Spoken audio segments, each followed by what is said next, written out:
Salam, bertemu lagi dengan saya, Dr. Wilda. Kali ini kita akan membahas tentang dokumen CLSI M100 tahun 2021. CLSI merupakan suatu organisasi yang bergerak secara volunteer untuk mengembangkan standar atau panduan-panduan yang digunakan di laboratorium medis. Sejarah perkembangannya dapat dibaca pada web clsi.org. CLSI memiliki lebih dari 200 standar, pedoman, atau guideline, dan produk pendamping yang telah diterbitkan. Yang akan kita bahas hari ini adalah CLSI Dokumen M100 tentang Performance Standards for Antimicrobial Susceptibility Testing. Nah, menyebut CLSI 2021 itu kurang tepat ya, harusnya kita menyertakan serinya. Jadi seri berapa, tahun berapa. Ada beberapa standar yang lain, seperti CLSI dokumen M02, ini tentang susceptibility test ya. Jadi uji kepekaan, metode difusi, cakram.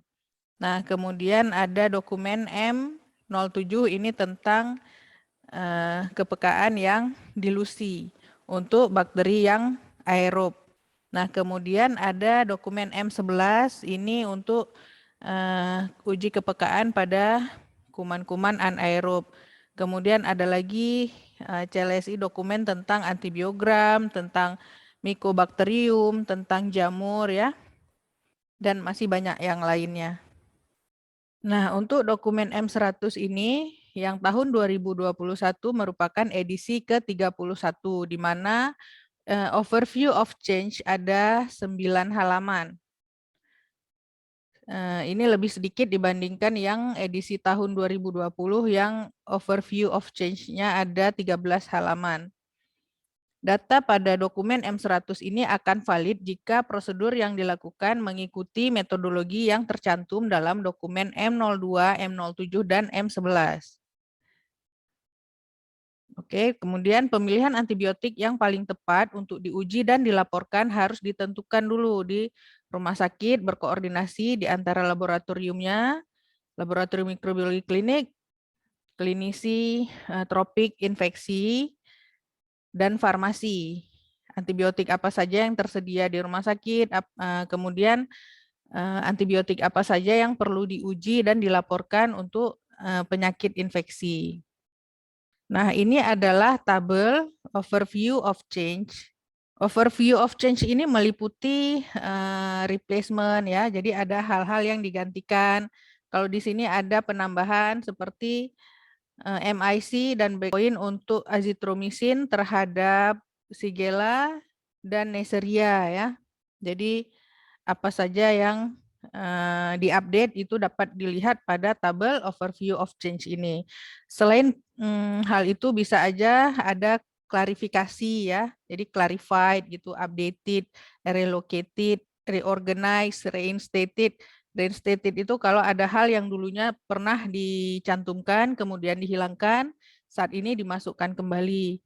Kemudian ada hal-hal yang ditambahkan atau dihilangkan. Jadi semuanya dapat kita lihat pada tabel overview ini.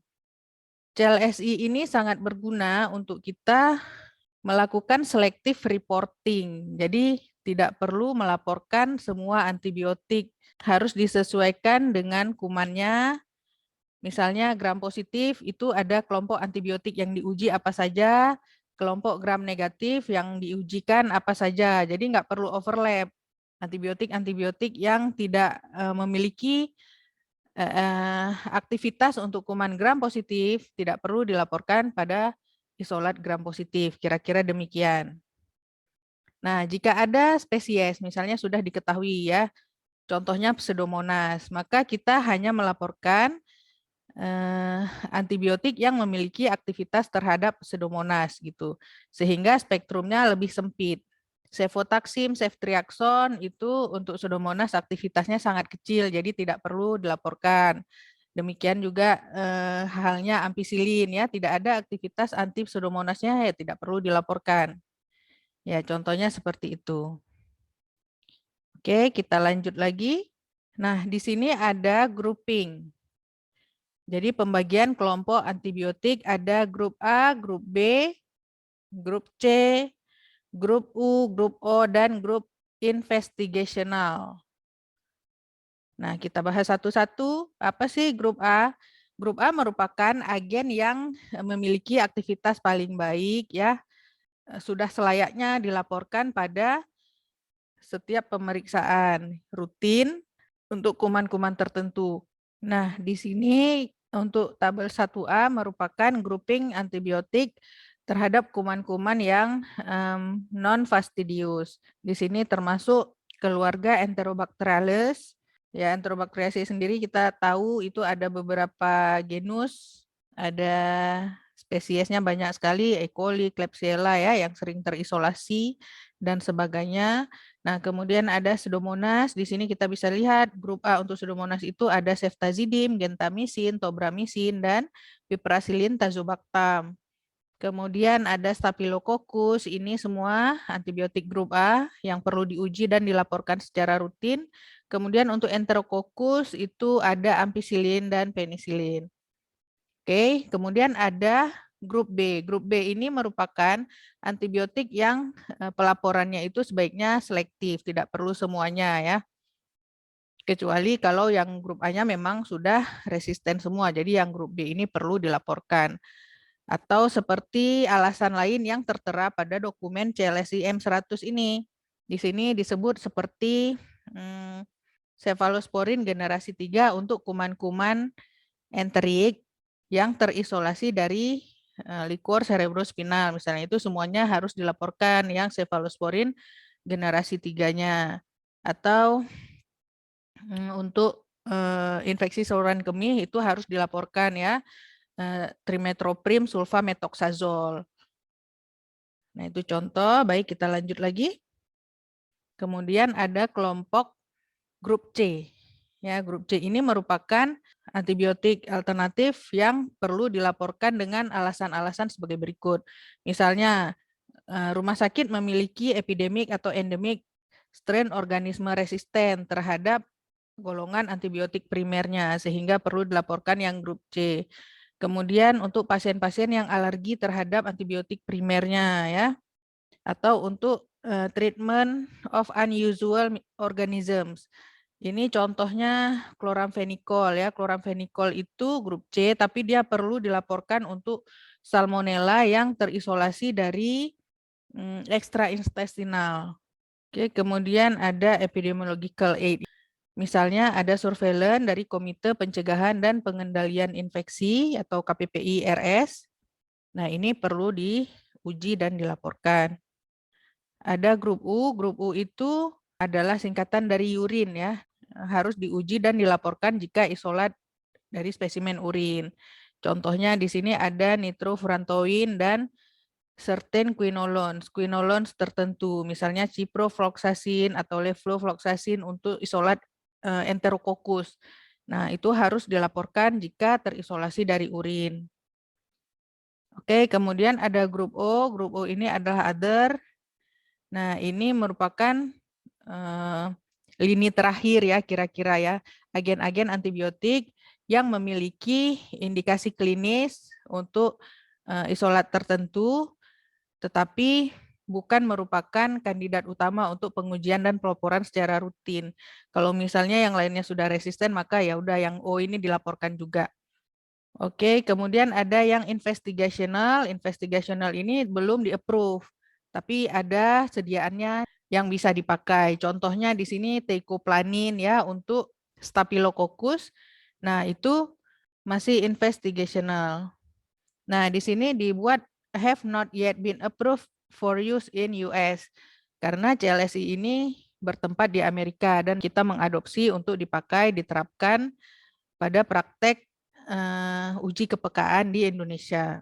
Kemudian ini adalah tabel 1B. 1B ini sama dengan 1A ya, penggolongan antibiotik. Di sini ada grup A, grup B, cuma yang beda organismenya. Di sini adalah untuk organisme yang fastidius. Di sini kita bisa lihat ada Haemophilus influenza, Haemophilus parainfluenza, Neisseria gonorrhoeae, Streptococcus pneumoniae, Streptococcus beta hemolytic, kemudian ada Streptococcus grup viridan ya.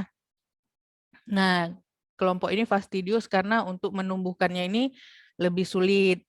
Perlu kondisi inkubasi yang tertentu, membutuhkan suplemen pertumbuhan yang tertentu. Jadi belum semua laboratorium mampu untuk mengisolasi bakteri-bakteri ini. Oke, tabel 1C merupakan grouping antibiotik untuk bakteri anaerob. Nah, di sini bakteri anaerobnya cuma dibagi jadi gram negatif anaerob dan gram positif anaerob ya. Nah, ini antibiotiknya grup A dan grup C saja di sini. Oke, yang gram negatif anaerob ini kalau yang batang ada Bacteroides, kalau yang kokus ada Veillonella. Kalau yang gram positif ini ada yang berspora, ada yang tidak. Kalau yang berspora itu biasanya Clostridium. Kalau yang tidak berspora, yang batang itu grupnya Propionibacterium. Kalau yang kokus ada Peptococcus atau Peptostreptococcus ya. Kita lanjut lagi sekarang untuk istilah breakpoint dan interpretif kategori. Breakpoint merupakan konsentrasi atau zona hambat, diameter zona hambat, di mana bakteria ini dinyatakan peka, sensitif, ya, intermediate, sensitif dose dependent, resisten, dan sebagainya. Kita lanjut, interpretif. Interpretif merupakan kelompok kategori tadi, ada yang sensitif, ada yang intermediate, ya, ada yang resisten berdasarkan nilai breakpoint. Perlu diingat bahwa nilai breakpoint ini untuk metode dilusi dan difusi itu berbeda-beda. Kalau dilusi kan kita pakai MIC ya, mikrogram per mililiter. Kalau yang difusi cakram pakai zona diameter, zona hambat dalam milimeter ukurannya.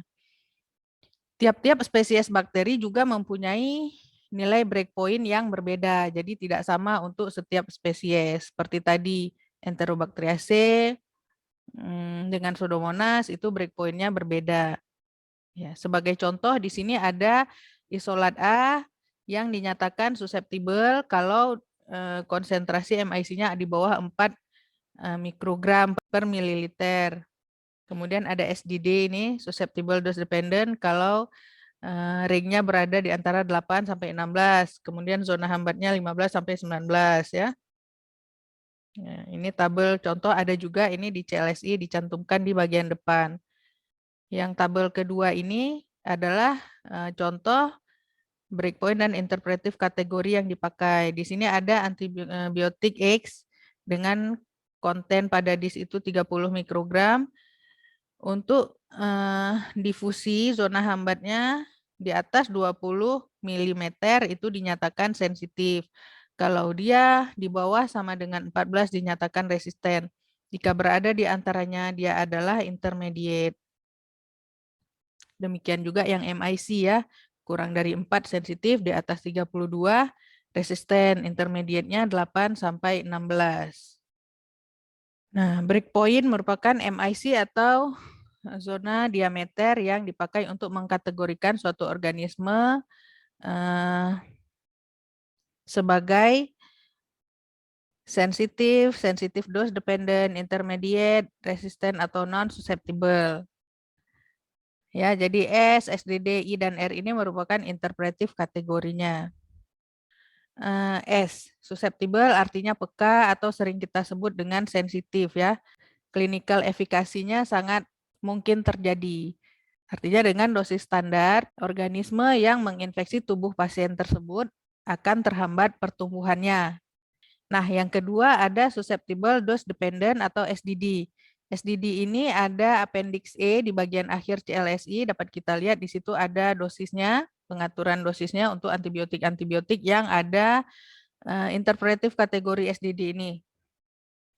Nah, SDD artinya isolat yang menginfeksi membutuhkan dosis di atas dosis standar. Apakah dengan penambahan dosis, interval pemberiannya yang lebih sering, ataupun kombinasi keduanya untuk mencapai clinical efikasi. karena responnya itu lebih rendah daripada susceptible strain-nya. Oke, selanjutnya yang intermediate. Nah, sekarang ada yang baru ya, intermediate, tanda petik di atasnya ini. Intermediate artinya respon rate-nya itu lebih rendah dari yang susceptible, sehingga clinical efikasinya lebih rendah. Namun kalau ada tanda I tanda petik artinya dia masih memiliki respon klinis jika obat berada pada tempat-tempat obat ini terkonsentrasi. Ada tambahan di situ yang biru ya. Sebuah an I with tanda petik in tables 2 indicates agents that have the potential to concentrate in the urine. Jadi pada tempat di mana obat ini secara fisiologis terkonsentrasi, dia memiliki respon klinis yang baik. Untuk yang intermediate, tapi kalau misalnya di tempat yang penetrasinya jelek, sebaiknya tidak disarankan penggunaannya. Kita lanjut, ada resisten. Resisten artinya tidak memberikan respon klinis dengan dosis standar, dengan penambahan dosis. Organismenya tidak bisa terhambat, akan tetap hidup ya, tetap berkembang, resisten, tidak peka. Oke, selanjutnya non-susceptible. Bukan berarti dia itu resisten atau intermediate. Non-susceptible ini artinya dia hanya ada dua pilihan, susceptible atau non-susceptible. Jadi untuk isolat-isolat yang tidak memiliki interpretif kategori I dan R. Nah, ini umumnya untuk kuman-kuman yang secara universal masih sensitif. Jadi pilihannya cuma S, kalau enggak S ya udah NS, non-susceptible gitu. Kategori non-susceptible ini contohnya misal pada Streptococcus beta hemolyticus ya, antibiotik linezolid. Nah, karena umumnya masih sensitif semua. Strain yang resisten itu belum pernah dilaporkan. Kalau tidak memenuhi syarat S-nya, susceptible-nya, maka isolat tersebut dinamakan non-susceptible. Oke, ini kita lihat the critical influence of the intermediate kategori. Jadi kategori intermediate ini untuk strain MDRO misalnya resisten semua, I itu memang sangat penting ya. Kadang-kadang ya kita rekomendasikan juga dengan penambahan dosis, intervalnya diperpendek. Nah, ini menunjukkan suatu respons yang lebih rendah dari isolat yang susceptible. Tapi jika misalnya ISK ya, terus antibiotiknya terkonsentrasi pada urin, diekskresi melalui urin, maka konsentrasi di situ akan lebih tinggi dan dapat memberikan efikasi klinis yang baik, sehingga dapat direkomendasikan di mana infeksinya terjadi pada tempat obat ini terkonsentrasi secara fisiologis. Ya, jadi dia itu berada di antara susceptible dan resisten ringnya. Nah, baik, kita lanjut sedikit. Ini di luar CLSI ya, dari webinarnya Biomeriok. Sebenarnya breakpoint ini juga sangat penting untuk menentukan therapeutic index. Therapeutic index adalah suatu perhitungan kuantitatif di mana menunjukkan aktivitas yang lebih baik ya, aktivitas agen antimikroba yang lebih baik. Jika makin tinggi nilai therapeutic index-nya, maka antibiotik tersebut makin efektif.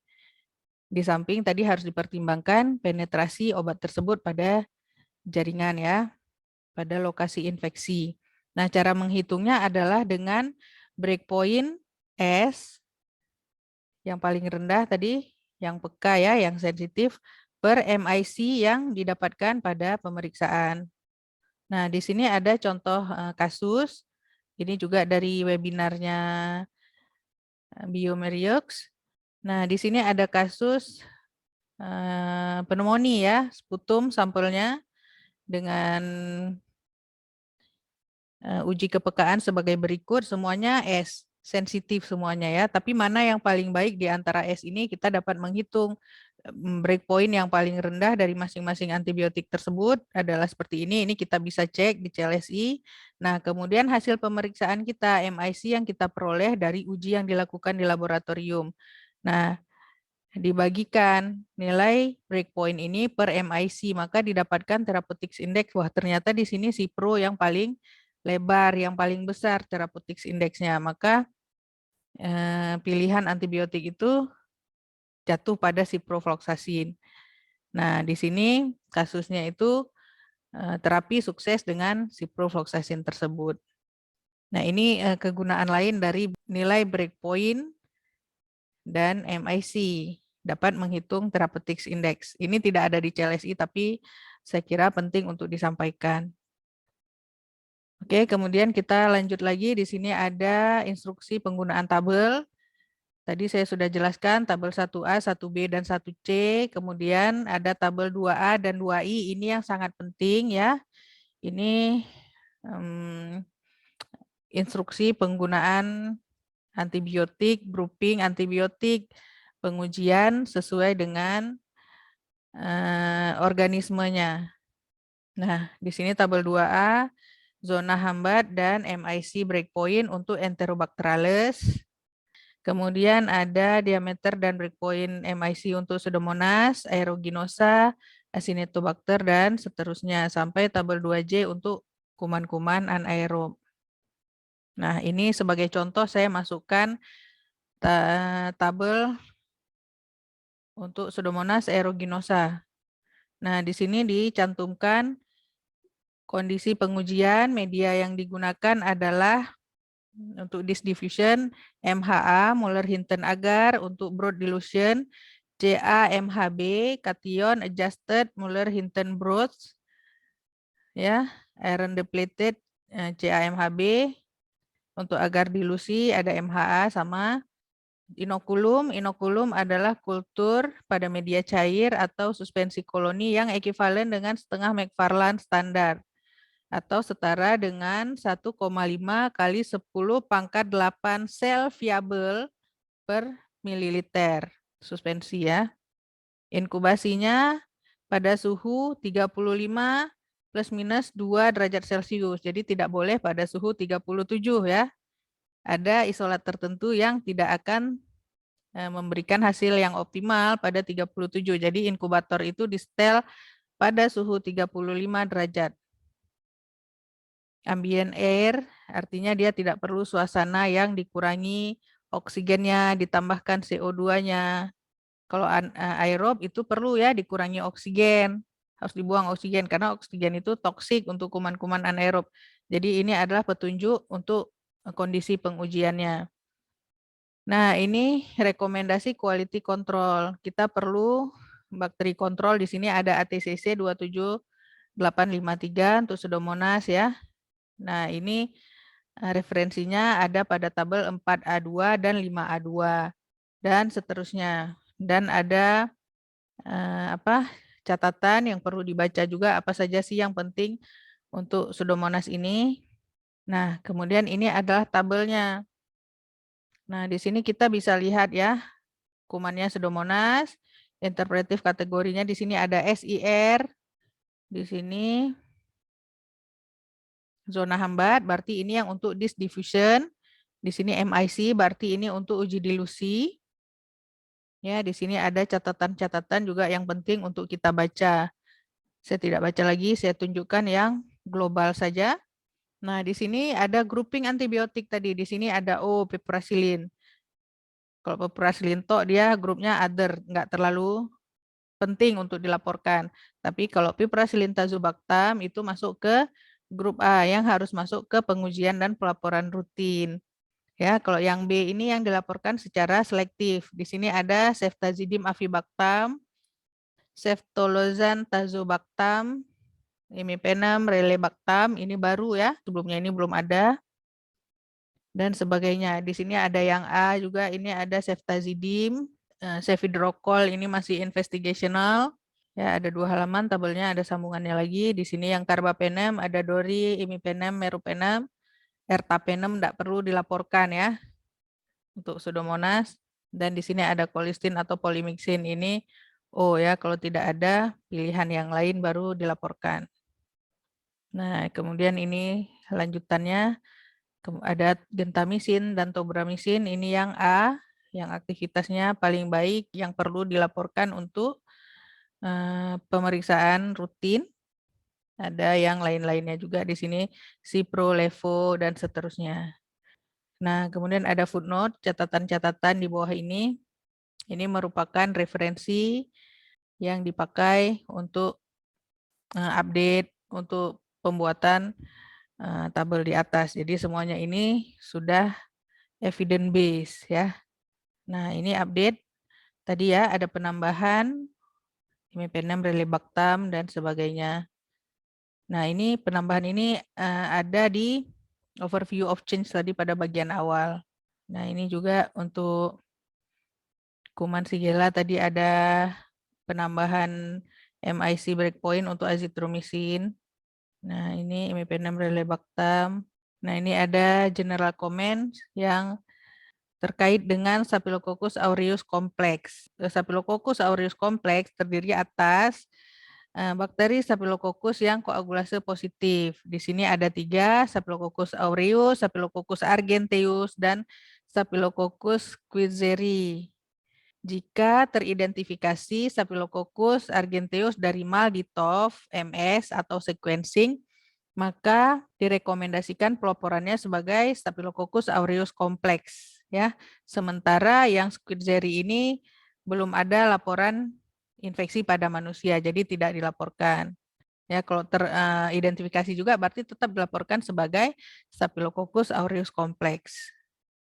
Nah, kemudian ada breakpoint MIC oxacillin untuk Staphylococcus selain Staphylococcus aureus dan Staphylococcus lugdunensis. Jadi ini yang cons-nya, epidermidis, pseudointermedius, dan sebagainya.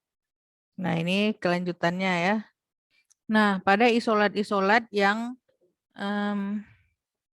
di sini cefoxitin atau oxacillin MIC-nya terdeteksi resisten, itu harus dilanjutkan ujinya ya untuk mendeteksi MAGE atau PBP2A. Jika uji MAGE dan PBP2A ini negatif, maka isolat tersebut harus tetap dilaporkan sebagai S, metisilin atau oxacilinnya itu S, tidak resisten karena dia tidak punya MAGE dan PBP2A. Ya, ini beberapa update yang lain yang ada di CLSI M100 edisi 31 tahun 2021 ini. Nah, di sini ada Enterococcus fecalis ya, di mana hasil uji terhadap linezolid dapat memprediksikan tedizolid. Kita lanjut lagi Appendix C. Appendix C ini merupakan daftar list dari strain yang diperlukan untuk proses quality control untuk memandu pemeriksaan di laboratorium itu sudah benar atau tidak ya. Jadi tidak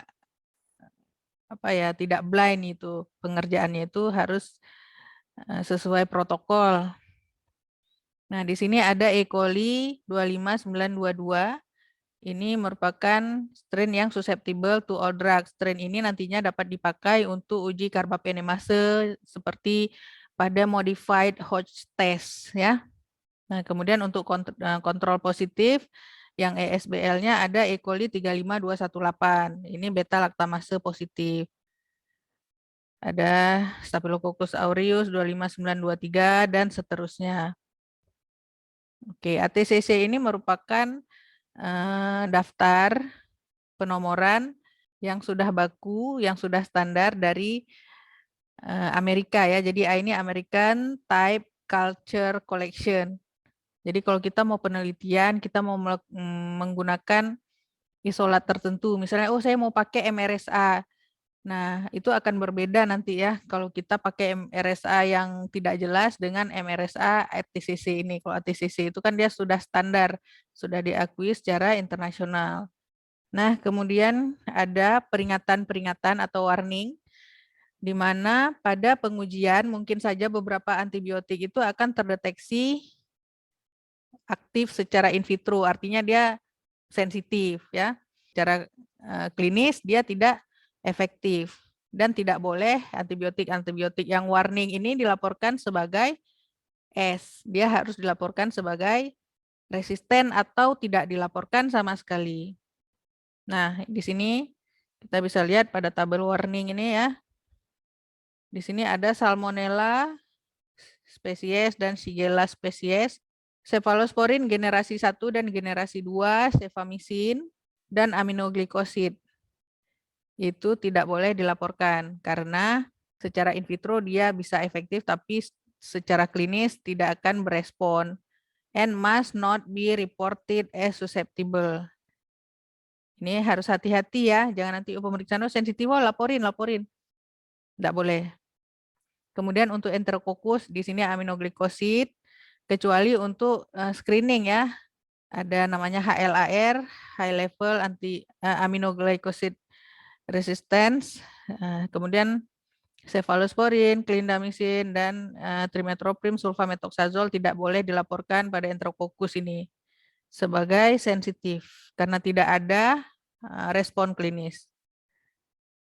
Oke, kemudian untuk bakteri-bakteri yang terisolasi dari cairan cerebrospinal, tidak boleh kita laporkan agen yang hanya ada via oral, yang regimennya hanya tersedia oral.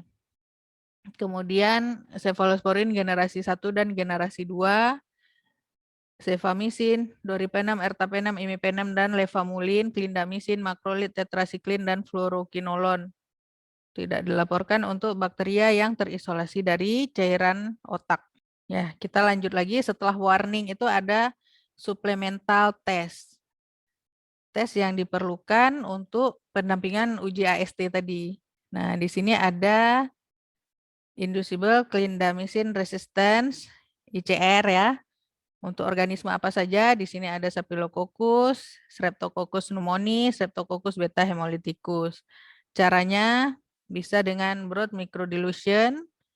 Ini biasanya pada alat-alat semi otomatis ya, pada mesin-mesin pakai metode broad ini. Tapi kalau yang masih konvensional kita bisa pakai disk diffusion test. Nah, kemudian ada uji keberadaan enzim beta laktamase pada isolat Staphylococcus spesies. Deskripsi tesnya ada penjelasan juga diperlukan untuk apa di sini. Dan tabel lokasinya, lokasi tabelnya dapat dilihat pada tabel berapa.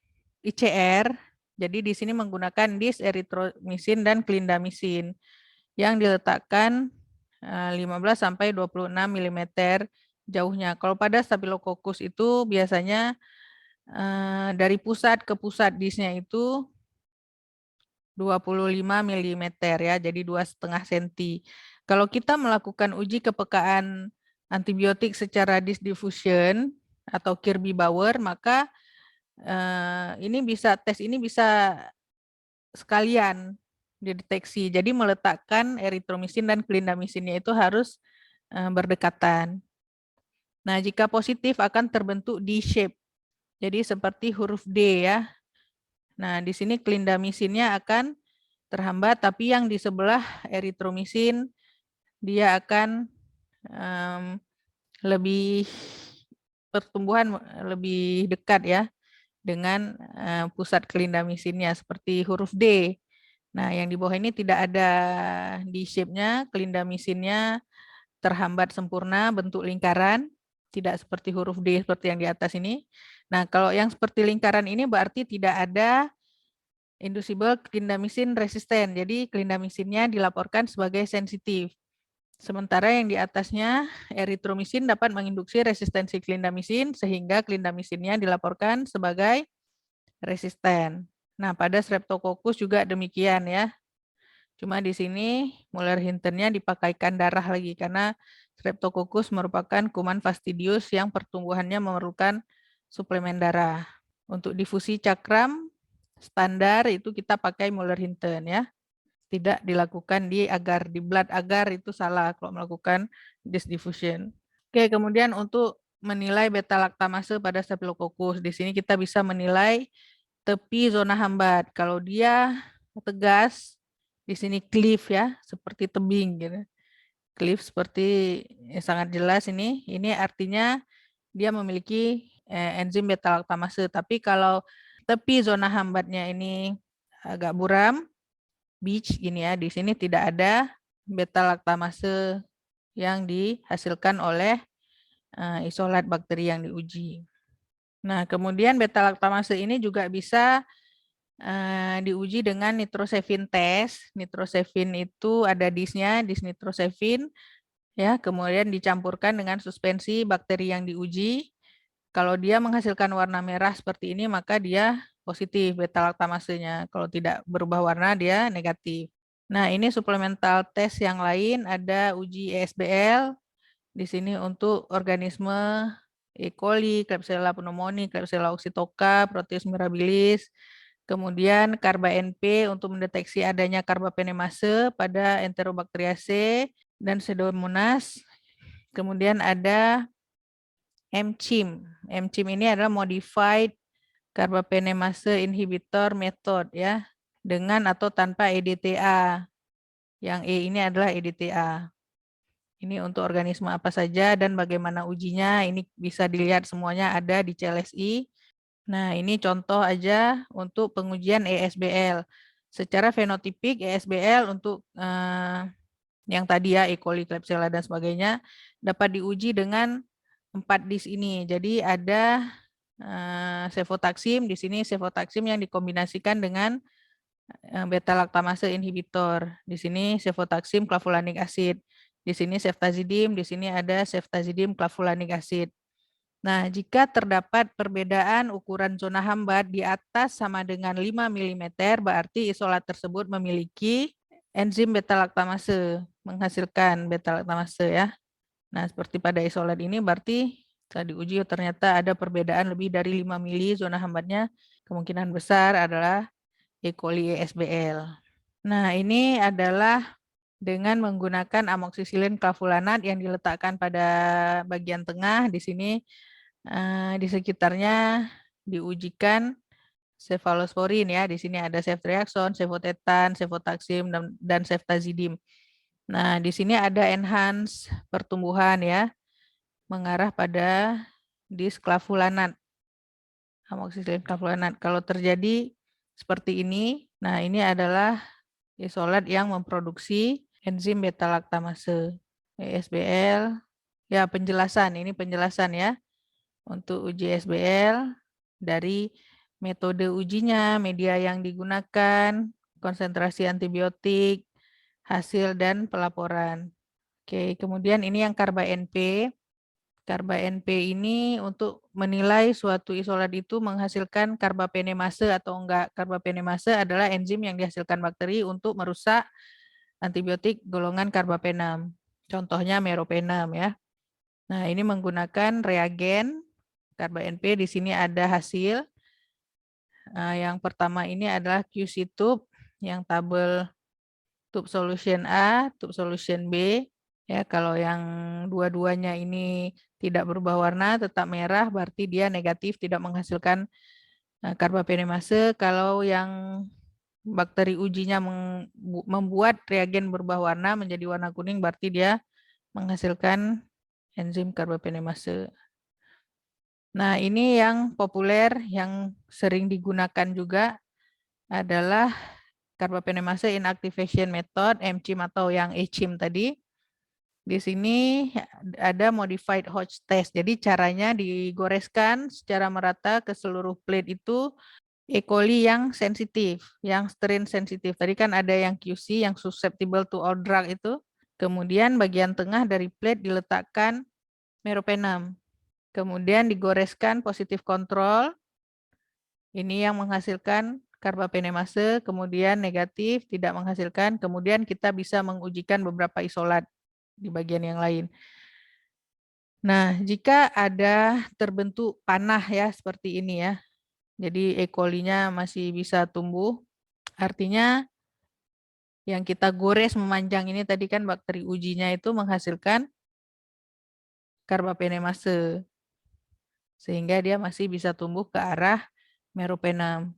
Tapi kalau misalnya ini tetap zona hambat di sekitar meropenemnya tidak dipengaruhi oleh goresan itu, sampel yang kita uji dia tetap bulat, bagus, berarti isolat yang kita gores itu tidak membentuk karbapenemase. Oke, untuk yang uji kedua ini kita memiliki isolat yang akan kita periksa, kemudian ada dis meropenem, direndam dalam isolat ini, diinkubasikan pada suhu 35 derajat selama 4 jam, kemudian diletakkan pada plate yang sudah digoreskan E. coli yang strain susceptible tadi. Ya, kalau MCIM ini dia tidak bisa membedakan serin karbapenemase sama betalaktamase. Jadi kalau misalnya dia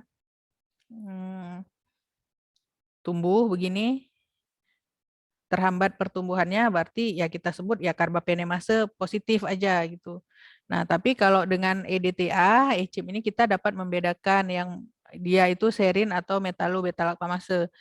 Kalau misalnya metalo, maka EDTA ini dia akan menginaktifkan enzim betalaktamase pada isolat tersebut, sehingga meropenemnya tidak bisa dirusak ya. Dan E. coli tadi akan terhambat zonanya di sini. Tapi kalau serin, dia tidak terpengaruh dengan EDTA. Dia tetap akan merusak meropenem tersebut. Dan si bakteri E. coli strain susceptible tadi akan tumbuh tanpa masalah. Ini ada screening test yang lain. Ada vancomycin agar test. Ada high level aminoglycosid resistant. Ini untuk kuman S. aureus dan Enterococcus. Nah, untuk vancomycin agar ini menggunakan agar yang sudah mengandung vancomycin setara dengan 6 mikrogram per mililiter ya. Selanjutnya digoreskan isolat pada agar tersebut. Di sini ada isolat nomor 23 dan isolat nomor 24. Nah, pada isolat nomor 24 tidak menunjukkan adanya pertumbuhan ya. Jadi kemungkinan di sini masih sensitif terhadap vancomycin sehingga disebut VSSA. Vancomycin susceptible Staphylococcus aureus. Sementara pada isolat nomor 23 ini ada beberapa koloni yang tumbuh. Jadi dia sudah beradaptasi ya dengan vancomycin. Ada vancomycin, dia tetap tumbuh. Nah, itu disebut juga HVISA. HVISA ini heterogeneous vancomycin intermediate Staphylococcus aureus. Kemudian untuk uji high level aminoglycosid resistant. Nah, di sini ada juga di tabel 3K bisa dilihat bagaimana prosedurnya ya, pelaporannya. Nah, ini untuk kuman Enterococcus. Selanjutnya adalah uji untuk deteksi MAGE mediated oxacillin resistance pada seluruh strain Staphylococcus. Nah, di sini menggunakan cefoxitin 30 mikrogram untuk uji difusi ya. Dengan media MH diinkubasi pada suhu 33 sampai 35 derajat Celcius, 16 sampai 18 jam.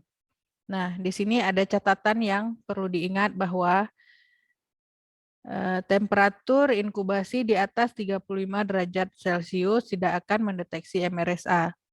Jadi harus diperhatikan suhu inkubasinya. Nah, interpretasinya untuk Staphylococcus aureus dan lugdunensis di sini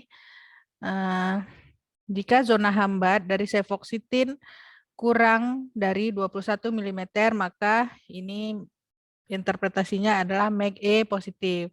Jika di atas sama dengan 22 mm, ini MAGE-nya negatif ya.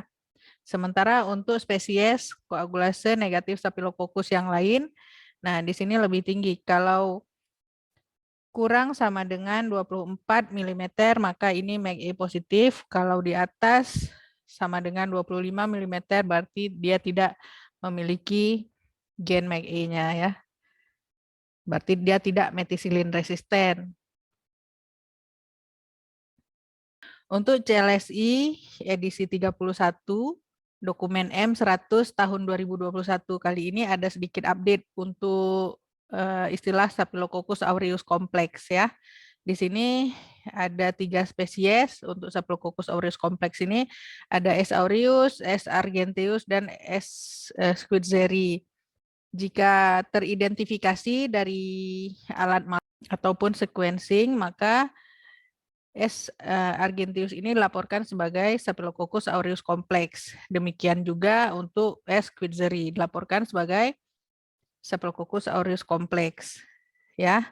Namun hingga saat ini belum ada lagi laporan infeksi Staphylococcus guerzeri ini pada manusia. Jadi belum pernah ada laporannya. Kalau misalnya suatu saat nanti teridentifikasi ada infeksi dari manusia, terisolasi dari spesimen klinis, maka dia dilaporkan sebagai Staphylococcus aureus complex. Oke, di sini cefoxitin berperan sebagai pengganti surrogate untuk oksasilin ya, untuk mendeteksi adanya gen MAGE pada suatu isolat atau tidak ada. Nah, kemudian isolat yang memiliki MAGE positif harus dilaporkan sebagai oksasilin resisten, bukan cefoxitin resisten. Karena cefoxitin ini adalah pengganti. Dan beta-lactam yang lain juga harus dilaporkan sebagai resisten atau tidak dilaporkan sama sekali. Deteksi methicillin resistant Staphylococcus aureus atau methicillin resistant koagulasi negatif Staphylococcus adalah dengan metode berikut, menggunakan dis cefoxitin 30 mikrogram, dibaca setelah 18 jam inkubasi pada suhu 35 derajat Celcius dengan zona hambat ya yang sudah kita sebutkan pada slide sebelumnya. Nah, ini ada 2 dis ya, disoxasilin dan discefoxitin. Dulu pada awalnya untuk deteksi methicillin resisten ini menggunakan dismethicillin, namun di Amerika sudah tidak tersedia lagi dismethicillin secara komersial ya. Di samping jika disimpan lama aktivitas methicillin itu bisa menurun, tidak setahan oksasilin. Nah, namun saat ini oksasilin juga sudah ditinggalkan, disurogasikan dengan cefoxitin. Karena cefoxitin ini zona hambatnya yang terbentuk lebih besar, kemudian dia dapat menginduksi mekanisme resistensi yang diperantarai gen MAGE ini lebih baik daripada oksasilin. Makanya sekarang ini dipakai cefoxitin. Ya, dengan breakpoint yang sudah kita sebutkan pada slide sebelumnya. Berbeda di antara Staphylococcus aureus dan lugdunensis dengan Staphylococcus coagulase negatif. Staphylococcus itu termasuk ke dalam isolat yang sering ya teridentifikasi pada spesimen klinis. Jadi uji ini sangat penting untuk dilakukan. Di sini ada tabel 3G1 ini adalah untuk deteksi oksasilin resisten pada Staphylococcus aureus dan lugdunensis. Di sini ada metode, medium yang digunakan ya, konsentrasi antibiotik, inokulum dan sebagainya hingga ke quality controlnya. Nah, di sini untuk breakpoint dibedakan di antara Staphylococcus aureus dan lugdunensis serta Staphylococcus koagulase negatif yang lain. Nah, ini jika ada pengujian molekuler, misalnya menggunakan PCR ya, untuk mendeteksi ada tidak gen MAGE dari isolat yang kita periksa. Maka di sini adalah panduan pelaporannya. Nah, di sini kemungkinan kita akan mendapatkan hasil yang tidak sesuai ya.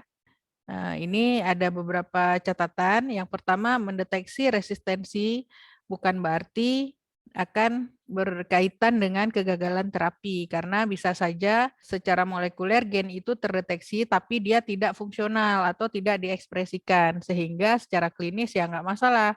Tidak terdeteksinya gen tersebut juga bukan berarti isolat itu susceptible. Ya, bisa saja ada faktor-faktor pengganggu yang lain seperti amplifikasi yang terhambat ya atau adanya genetik varian dari gen yang kita periksa. Kemudian pada beberapa kasus pemeriksaan molekuler ini lebih superior daripada pemeriksaan fenotipik yang tradisional ya, seperti pada kasus-kasus yang ekspresi secara in vitro-nya sangat rendah atau terdeteksi sensitif, adanya heteroresisten atau pertumbuhan yang tidak memadai. Pelaporan MRSA ini harus sangat berhati-hati. Jika ada kasus yang diskordan seperti ini, sebaiknya dikonsultasikan pada laboratorium referensi. Oke, kita lanjut lagi. Di sini ada tabel tentang surrogate agent test. Ini penggantian ya. Nah, seperti tadi cefoxitin merupakan surogasi dari oksasilin. Nah, di sini ada cefazolin ya. Cefazolin ini merupakan surrogate yang dapat mewakili cefdinir, cefpodoxim, dan cefuroxim pada isolat E. coli, Klebsiella pneumonia, dan Proteus mirabilis. Oke, kemudian ada oksasilin, ada pevloxacin. Untuk salmonella di sini dapat memprediksikan penurunan susceptibility pada ciprofloxacin. Kemudian ada equivalent agent test. Ini artinya antibiotik-antibiotik yang ekivalen. Misal hasilnya pada antibiotik A dapat mewakili hasil untuk antibiotik B. Ini ditandai dengan OR ya, pada tabelnya ada OR. Seperti di sini cefotaxime or ceftriaxone. Jadi kita menguji satu aja cefotaxime itu hasilnya dapat mewakili untuk ceftriaxone. Ini organismenya Enterobacteriaceae, ada pada tabel 1A dan 2A. Kemudian colistin or polymyxin B itu bisa diujikan satu saja dapat mewakili keduanya pada isolat Enterobacteriaceae, Pseudomonas aeruginosa, Acinetobacter, Bomani complex, identified by OR ya. Jadi ada tanda OR. Nah, untuk Staphylococcus spp ada azitromisin, claritromisin, dan eritromisin. Ada OR juga, ini pada tabel 1A dan 2A, dan seterusnya ya. Nah, ini yang baru juga dari botol kultur darah dapat dilakukan uji kepekaan langsung untuk antibiotik-antibiotik berikut: ampicillin, aztreonam, ceftazidime, ceftriaxone, tobramycin, dan trimethoprim sulfamethoxazole. Nah, kita kalau dari cairan steril, biasanya kan dimasukkan ke dalam botol kultur dulu, diinkubasi, karena di cairan biasanya terutama darah ya, pertumbuhannya itu sangat sulit, isolatnya sangat sedikit. Kalau ditanam di agar langsung di isolasi itu kemungkinan gagal. Jadi harus dimasukkan ke botol kultur dulu, diinkubasi sehingga pertumbuhannya subur, baru kemudian ditanam di plate agar. Nah, untuk pengerjaan spesimen steril ini memang waktunya lebih lama ya daripada spesimen yang non steril seperti luka, urin, daha itu bisa langsung diisolasi ke plate agar. Nah, untuk mempersingkat waktu mengetahui kepekaan antibiotik dari botol kultur darah ini boleh langsung diujikan disdifusinya ya. Nah, ini pada tabel 3E menjelaskan cara atau metode untuk melakukan disdifusi langsung dari positif blood culture broth. Nah, media apa yang digunakan? Di sini ada MHA khusus untuk mikroorganisme Enterobacteriaceae ya. Namun di tempat kita hal ini belum dilakukan. SOP-nya masih yang dari botol kultur diisolasi dulu ya, karena kita dari botol kultur juga kan nggak tahu itu Enterobacteriaceae atau bukan. Baik, ini adalah poin terakhir yang penting dari dokumen CLSI M100. Di sini adalah intrinsic resisten. Jadi ada bakteri-bakteri yang tidak memberikan respon terhadap antibiotik tertentu.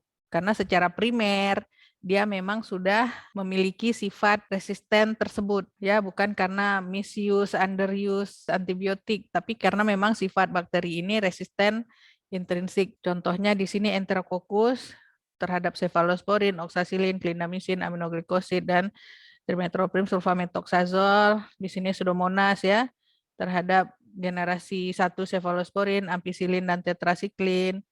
Kemudian Salmonella dan Shigella intrinsik resisten terhadap cephalosporin generasi 1 dan 2, aminoglikosida, dan seterusnya. Intrinsik resisten ini terdapat pada Appendix B. Appendix B tentang intrinsik resisten ini terdiri atas 6 bagian: B1 enterobakteri, B2 non-enterobakteri, B3 untuk Staphylococcus, B4 itu Enterococcus, B5 untuk kuman anaerob gram positif, dan B6 untuk kuman anaerob gram negatif. Nah, di sini ada B1 untuk bakteri Enterobacterales. Di sini ada Citrobacter, Enterobacter, Escherichia coli, ya, Hafnia, Klebsiella, Morganella, Proteus, Providencia, dan Routella. Ada lagi sambungannya, Salmonella dan Shigella, Serratia marcescens, dan Yersinia enterocolitica. Ini sebagai contoh aja ya, Serratia marcescens ini dia memiliki intrinsik resisten agak banyak nih, ampicillin, amoxicillin clavulanan, ampicillin sulbactam, kemudian cephalosporin generasi 1 nggak bisa ya. Jadi sebaiknya tidak dilaporkan, atau kalaupun dilaporkan harus dibuat resisten.